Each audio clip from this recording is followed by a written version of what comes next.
Have we agreed a transfer fee? No. I know it wasn't a great Let's election. say on one condition, I'll be leader, so sorry. We're just starting to stream now. He can't sit on his side because he's got a deafening. Apologies to the members. It does look like an Italian square. Somewhere there's an Italian square missing 3 people drinking red wine. Yes. Right, we digress. Moving back to business. You can tell it's the summertime, can't you? Right, welcome to this Executive Cabinet meeting of Chorley Council. The first item of business is apologies for absence, and I've got Councillor Bev Murray, Councillor Margaret France, and Councillor Deirdre Moss. I've not told Nina about. Apologies, Nina. And I understand Councillor Michelle Marinelli is trying to dial in online, but has got problems joining, some IT issues. Anybody else, Nina? Not that I'm aware of. Okay. Anybody else got any apologies to offer on behalf of anybody? No. Okay. The next item is the minutes of the meeting held on the 30th of March. Does anybody want to move those, propose those, second those? Thank you. Thank you. All those in favour, please show. Any matters arising? No. Beverly's a big gap. Don't know what's going on. Any declarations of interest? Have we any public questions, Nina? None received, Chair. Thank you. The first item of business on the full agenda is item 4, which is the revenue budget outturn. Councillor Peter Wilson.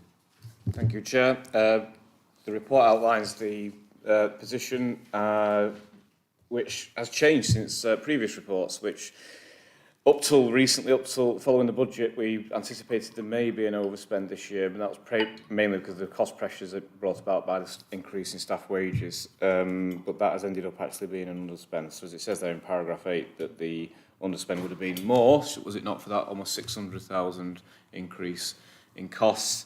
But it still came in, Chair, as 131,000 underspend. So as it tells us in the report, that effectively has just been very, very simply transferred into the general reserve, into the balance. So that's why the balance is now sit at 4.2 million.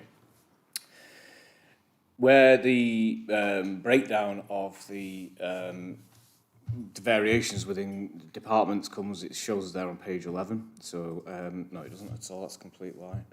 It shows us, sorry, Chair, I'm on the, I've zoomed ahead. It was a complete mistake. It does show us briefly there, sorry, on page 11, but it then shows us more detail later in the report as to the overspends and underspends in each department. So, members can read that at their leisure.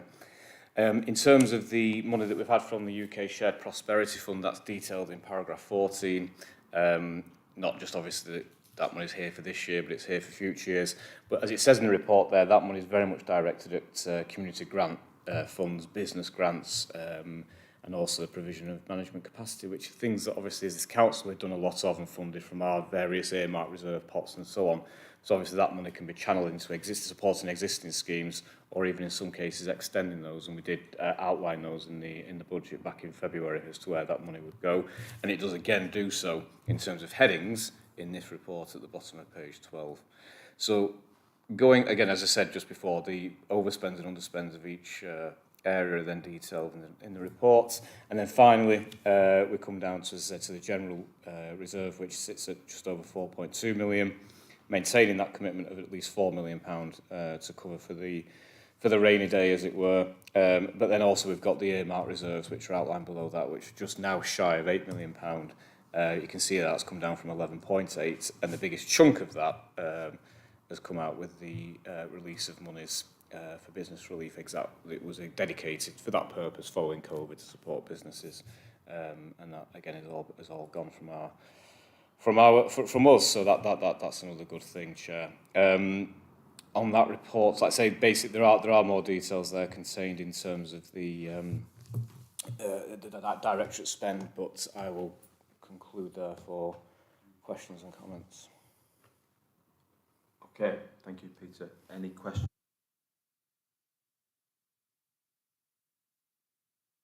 Thanks very much indeed, Alistair. One of the things that very much surprised me looking at the figures is certainly on page 12 is the £937,000 overspend in commercial services. But very much around a lot of that is 200,000 of that is on staffing costs. Equally as well, 59,000 in communities, and there is a problem with staffing within the planning team.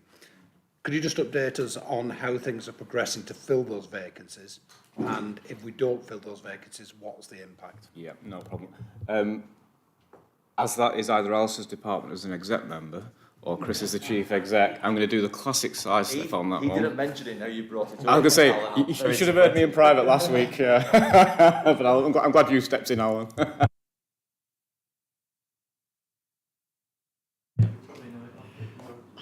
So yes, you are right. There has been quite considerable use.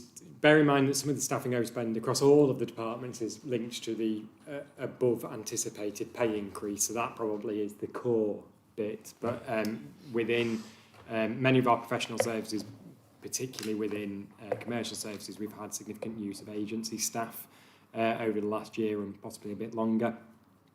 So in some respects that will continue because there is national shortages of some of those professions in building control, building surveyors, planners and other jobs like that. But I think we are being relatively successful in our current recruitment campaign. So we have now got heads of service in those areas on a permanent basis. They've started over the last couple of months and have been successful in moving things forward.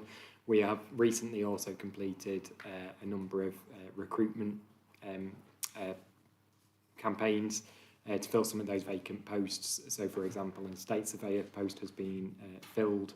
That is one that we've needed agency staff for quite some time. So we're moving in the right direction. The people strategy that we developed and adopted last year is helping with that. We also brought in additional capacity within our HR team of a recruitment specialist.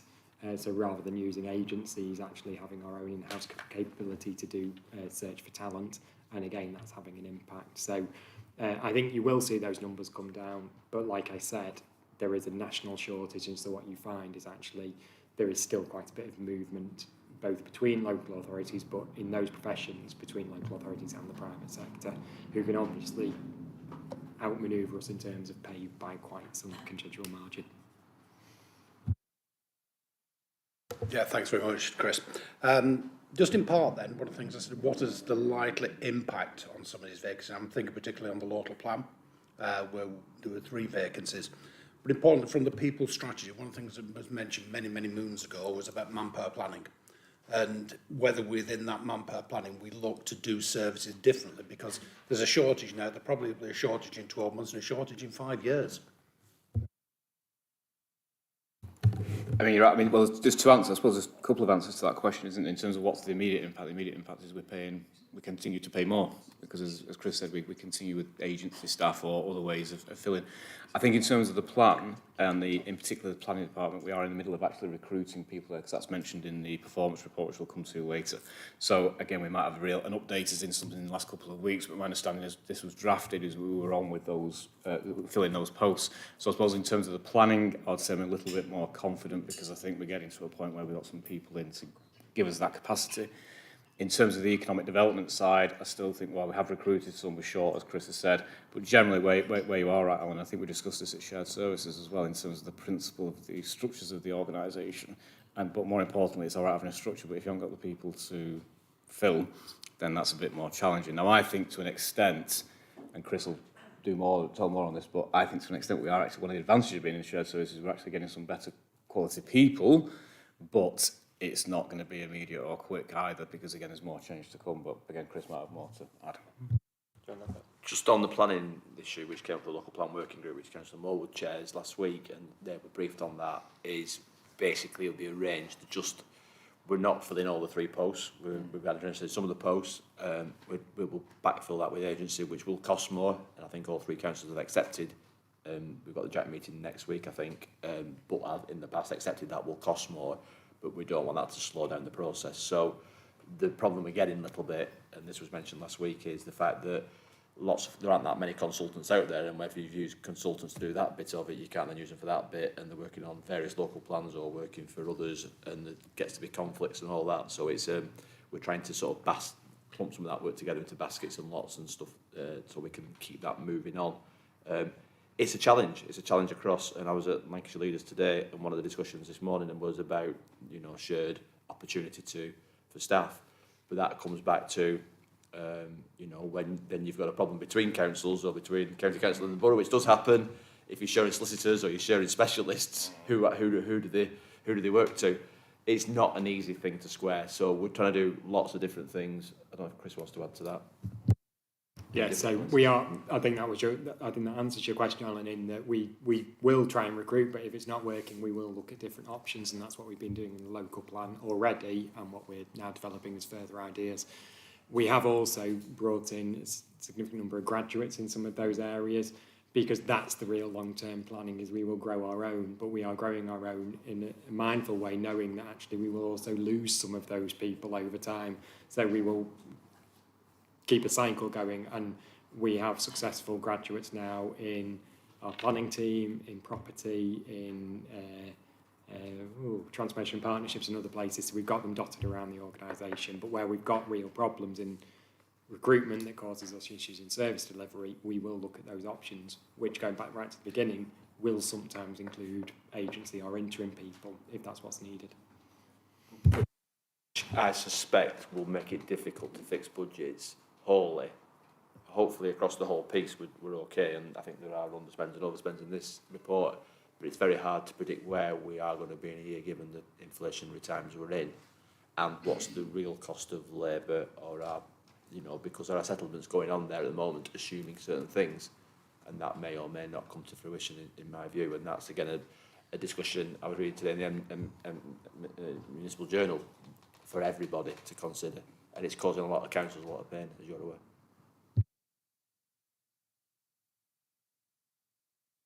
Any other questions or comments on that report? No. In that case, we are asked to accept the recommendations put forward by Peter in paragraphs 2 and 3. Would somebody like to second those? Seconded, Chair. Thank you, Councillor Lowe. All those in favour, please show. Great stuff. Thank you. The next item is item 5, which is the capital and balance sheet outturn. Peter again. Thanks, Chair. Yes, the capital outturn shows that the latest position is that the capital outturn programme now stands at 13.5 million. So this is down just over 2 million from the last report that members received on 31st of December, which stood at 15.8. You can see in the page 32 there, the table 2 gives the slippage and reprofiling, and that sort of explains that that shift. That's a £2.6 million, as you can see, is slippage, is on slippage there, or reprofiled, and obviously there's the additional cost of the capital programme that's mentioned on the page before. So overall, it's that 2.3 million difference than what was reported last time. The details in terms of what's included in that programme then are contained on pages 32, 33 and 34. Also worth mentioning, as we always do on the capital programme, that we look at the cost of interest and the minimum revenue provision as well. That actually has gone down in terms of the reports at 31st of March compared to the original budgets. But then on the flip side, and this is where it all sort of almost contradictory message, but long-term borrowing has gone up. So there you actually sort of, on the one hand, one's gone down on one side, but it goes up. But of course, that's because of the simple issue of it's the cash flow you have in the council. So sometimes you need to borrow, sometimes you don't. Obviously, in terms of where we are now compared to what was budgeted for at the beginning of the year, we've not necessarily done as much. But obviously, moving forward, in order to keep the programme going at the councils, then that's why the borrowing has gone up. I would just mention as well on the following page, page 36, we've got there the collection rates in terms of council tax and business rates. And actually what you can see there is the difference of where we are now in the 31st of March this year compared to 31st of March last year, both on council tax and business rates, pretty much identical rates, which I think actually is obviously a good thing for the council in terms of the collection, particularly given the times we've gone through. There was perhaps some nervousness around that. But on the good news, as I say, is that those rates remain very strong in terms of our collection, which is gives us one less headache. Thank you, Peter. Any questions or comments on that report at all? Councillor Collins. Yeah, thanks very much. In connection, Alistair, with agenda page 34 and Brinscoe Baths. And just wondering if you could give us an update on several things. One is how that's progressing. B, when it's likely to be fully open to the public again, and see what of considerations. I know things have changed. What is the likely impact on the capital programme? Classic. Councillor Murray knew what she was doing missing this one, because that's her department. What I was going to say, someone might be able to, I mean, what I know, Councillor Cummins, is obviously the original cost that we looked at. The work's not as bad as that as anticipated. So I know that's a good news story. In terms of the detail of that, and in particular things like about when it's going to be done and when it's reopened, I'll have to let someone else. Never thought it would be.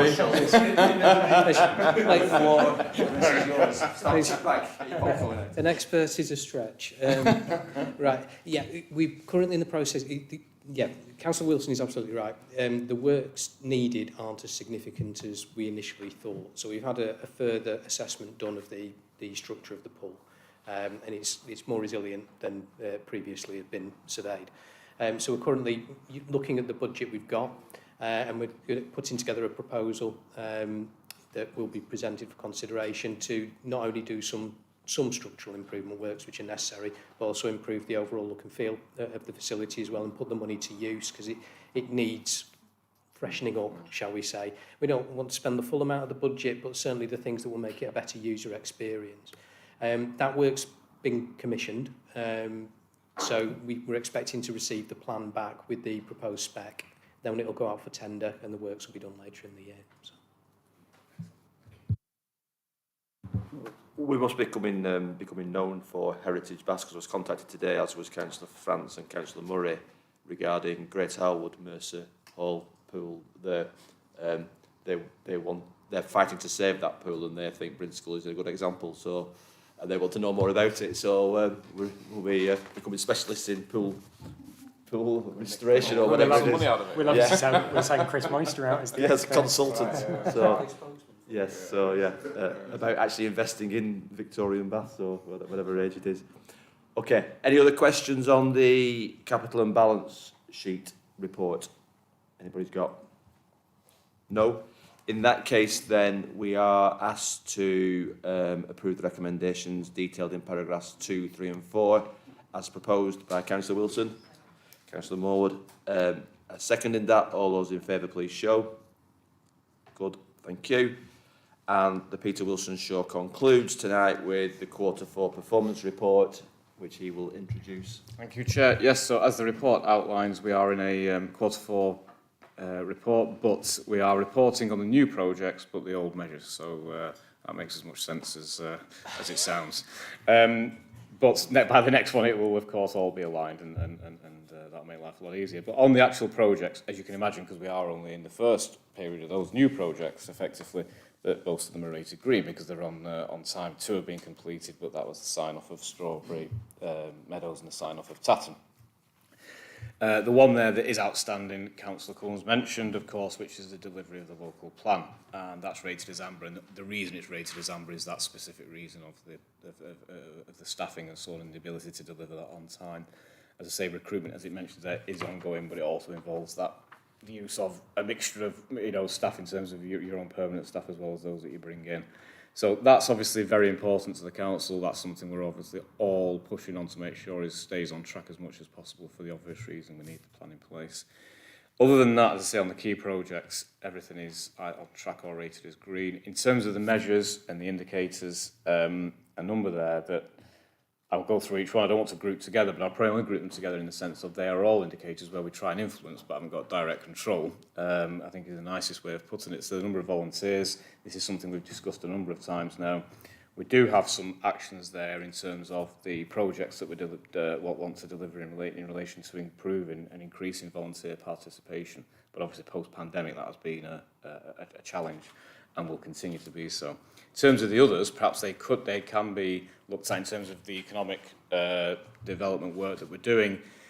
Slightly disappointing in some of the numbers in terms of the growth in business rate base. However, looking at what we have got coming on stream, that will improve, because obviously the whole Strawberry Meadows site isn't included in these figures. Other areas of development aren't included in these figures, so we can see how that will improve. But I think when that's linked to things such as the median workplace earnings and the employment rates, you sort of realise how challenging this area is, because it's very difficult to influence that sort of national activity and movements. However, I think that we are in a position to still deliver on some of that because of the work that we're doing, and particularly in the business engagement team. And also the fact that we did mention this when we talked about the measures, that we do need to look at not so much not changing the measure for the sake of changing it, but actually the overall employment rate is just one blunt indicator. We should be looking at the sort of the local, the regional averages as well in those sort of things, and same with the medium place workings and also areas that are similar to Chorley as well. So I think we need a bit more of a subtle approach perhaps to looking at that for a bit more detail. On the final one, which is town centre vacancy rates, again, that you can see that going off track. However, since that report's been done, even in the last couple of weeks, some units have been let, so that actually comes in at about 11.9% vacancy rate rather than 13.56 as it says there. Still slightly off target, but again, in the challenging climate, not too bad. And we've also got some units that we know are being let and are going to be filled, such as at Market Walk, which again will address that. So it's a constant challenge, just sort of as we go along. There's where we're pushing and getting people in, and then there's others coming vacant. Generally, I think we're doing okay. Generally, all those figures are slightly off target. I think we're doing all right in the circumstances, but you always want to do more and do better, and I think the report outlines some of that in terms of the actions to be taken. I'll conclude there, Chair. Thank you, Councillor Wilson. Any comments or questions on any of those reports or any of those measures as detailed? Councillor Cousins. Yeah, thanks very much again, Alistair. Page 50, Green and Sustainable Borough. We've got 5 key projects which are seen to be on target. 2 questions around that is, like a little more, where we can get more detail of where those targets are to achieve that, and do we believe those 5 key projects are actually going to deliver progress to commitment to only being carbon neutral by 2030? I'll take the second one. Well, no, I'll take the first one. Yes, in terms of the work being done, we can supply more information because it's all reported into the Climate Change Working Group. So I know Councillor Clifford now chairs that group, and I was at the last meeting, and things like the tree planting, we believe we're either on it or absolutely about near to complete it in terms of that target. And far more detail can be found there. So whatever you want in terms of those Councillor Cullens, that's absolutely fine. Second point, are we going to do it by 2030? I think that's a massive challenge, as you know, because I said that at full council even when we, I think when we introduced it. It is a massive challenge, but it's there for a reason, which is to push us as hard as we can. Now, I think our biggest issue is, and I think we all know this, there are so many factors outside of our control. 3 motorways going through the borough for starters. And unless someone can suddenly reduce the traffic on there by, 50% or something, it's going to be difficult. But that doesn't mean we don't do everything we can. So do I think we'll get, so I'm going to answer your question slightly differently. Do I think we're going to hit neutral by 2030? I suppose I could answer really cleverly and say it depends how you measure it, but I'll try and be a bit more straightforward and say possibly not. And I think you've got to be realistic and say possibly not.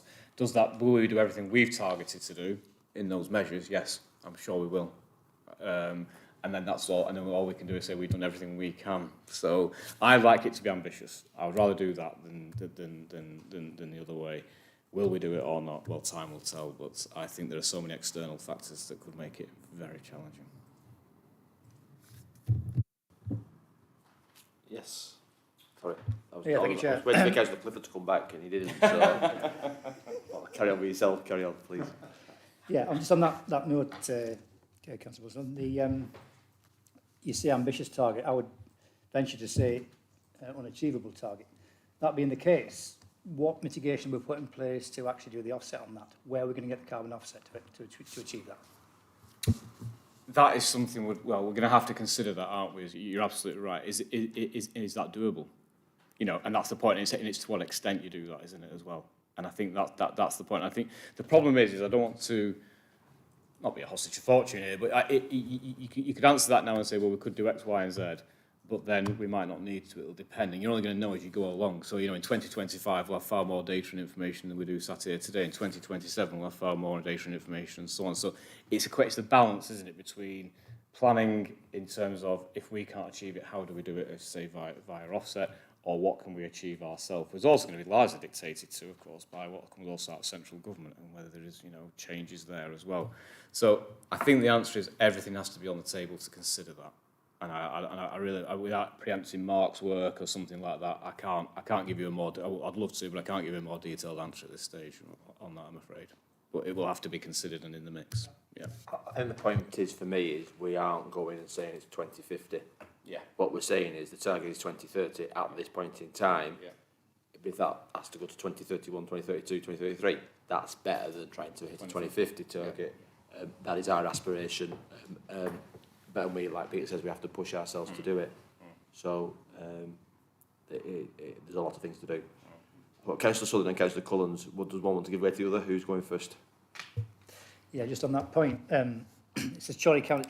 Is this Chorley Council or is this Chorley Borough wide for our target? Yeah.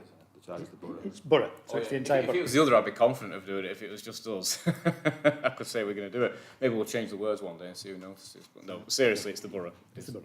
Yeah. And again, that's those. But again, it's easy just to focus on our little bit. What we said at the start of this was about being community leaders to try to get the whole community to change. And I think some of the things that have happened since we said that are making it harder to do that. So the cost of living crisis has certainly had an impact, and you're seeing some areas, even the Labour Party recently has changed its view on certain things, because they just realise it's not achievable in the current economic climate. So people are having to be realistic, I think, and I know Councillor Clifford will be glaring at me out of the corner of my eye, and we should always do the right thing, but, it's got to be proportionate to now, mid-term and long-term futures, hasn't it? Otherwise people won't buy into it. Councillor Collins.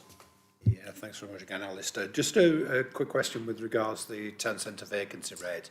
Could you just tell me what the town centre vacancy rate of our owned properties is? No, but I can find it for you. Yeah. Yeah, because we own other properties, we own other bits, but we can find that out. It's not a problem. Any other questions or comments? Just a point on both green things and business. Anybody who wants to catch up on Countryfile from last Sunday, 6:30 on the BBC, I think it was 6 o'clock on BBC, had the Home Farm at Croston, which is an educational centre that this council's worked very closely with, a great little rural business that we've supported as a council. It described Croston as near Manchester. Croston doesn't like being described as near Chorley, so being described as near Manchester will not have gone down well in Croston, so let's just accept that and move on. But yeah, if you get a chance, have a quick look at it. And again, that's all about a farm that's gone modern, robotics and what have you, welfare of the animals, but also reducing its carbon footprint massively, because farming is a major producer of carbon at times. So, okay, any other questions or comments? No, so the report is, we're asked to note the recommendations in paragraph 2. Happy to do that. All noted. Good stuff. Right. The last item is any urgent business. There isn't any that I'm aware of, but I will just take the chance to plug. People have seen that obviously people are now moving into Tatton Gardens, fairly substantially complete in terms of moving in. The doctor's surgery is now open. The cafe is now open, and the community facilities are now being used. And the whole complex, we have been shortlisted for 3 awards next week, next month in July. Apologies, my dates are going all over. At the Construction Excellence Awards for Residential Project of the Year, Value Project of the Year, and Sub-Regional Project of the Year for Lancashire, which I think is a massive endorsement for the people who worked on it from the council. So well done to our officers. And the fact that even though it may have cost us more money than we originally thought, Councillor Collins, it was the right thing to do. And the fact when you go in there now, I think members have been contacted about having a view of Primrose Gardens, Cotswold House and Tatton, but particularly Tatton is very different than the last time we were there in the pouring rain, Danny. A nice sunny day. It makes it very different, and all we need now is the grass to grow on the wreck. On that note, you'll have seen earlier that they've suspended Councillor Lowe grass cutting, so I'm expecting torrential rain from tomorrow onwards. That's like the start of Wimbledon. No, Monday, yeah. So yeah. It'll be suspended from Monday and it'll be reviewed next Thursday, Chair. Excellent. Good stuff. Right, well, I hope you'll enjoy the rest of the weather until it starts raining. Now Adrian's created that mayhem. Thank you.